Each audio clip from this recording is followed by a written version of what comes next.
मित्रों, आज हमारी कहानी का शीर्षक है न्याय का महत्व। एक राजा था जिसे शिल्पी कला अत्यंत प्रिय था। वह मूर्तियों की खोज में देश प्रदेश जाया करता था।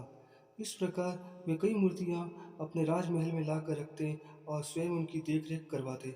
सभी मूर्तियों में उन्हें तीन मूर्तियां जान से भी ज्यादा प्यारी थी। सभी को पता था कि राजा को इन मूर्तियों से अत्यंत लगाव है। एक दिन एक सेवक इन मूर्तियों की सफाई कर रहा था। तभी गलती से उसके हाथों एक मूर्ति टूट गई। जब राजा को यह बात पता चली तो उन्हें बहुत क्रोध आया और उन्होंने उस सेवक को मृत्युदान दे दिया। सजा के सुनने के बाद सेवक ने अन्य दो मूर्तियों को भी तोड़ दिया। यह देखकर सभी को आश्चर्य हुआ। राजा ने उस सेवक से इसका कारण पूछा। तब उस सेवक ने कहा, महाराज क्षमा करना, यह मूर्तियां मिट्टी की बनी है, अत्यंत नाजुक है। अमरता का वरदान लेकर तो आई नहीं है। आज नहीं तो कल टूट ही जाती। अगर मेरे जैसे किसी प्राणी से टूट जाती तो उसे अकारण ही मृत्युदंड का भागी बनना पड़ता। मुझे तो मृत्युदंड मिल ही चुका है, इसलिए मैंने ही अन्य दो मूर्तियों को तोड़कर उन दो व्यक्तियों की जान बचा ली है। यह सुनकर राजा की आंखें खुल गई। उसे अपनी गलती का भान हुआ और उसने सेवक को सजा से मुक्त कर दिया।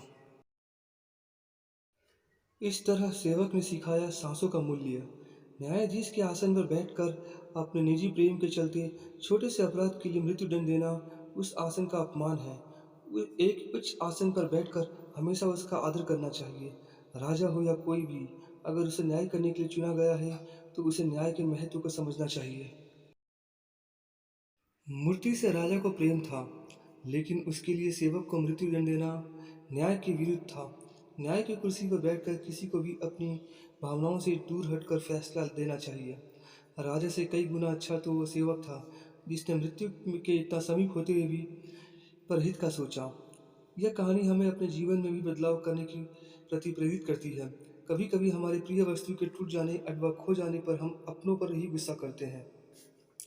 हम एक वस्तु और रिश्ते के फ़र्क को भूल जाते हैं और अनादर करने लगते हैं, जो कि गलत है।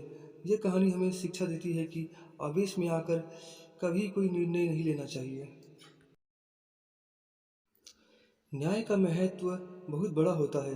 न्यायाधीश ईश्वर तुल्य होता है। अगर ईश्वर भी भक्तों में प्रिय एवं अप्रिय देखने लगे तो संसार का रूप ही बदल जाए। सेवक ने बताया सांसों का मूल्य या न्याय का महत्व। मित्रों, इस कहानी से हम अब अलविदा लेते हैं। मिलते हैं एक नई कहानी और एक नए जोश के साथ।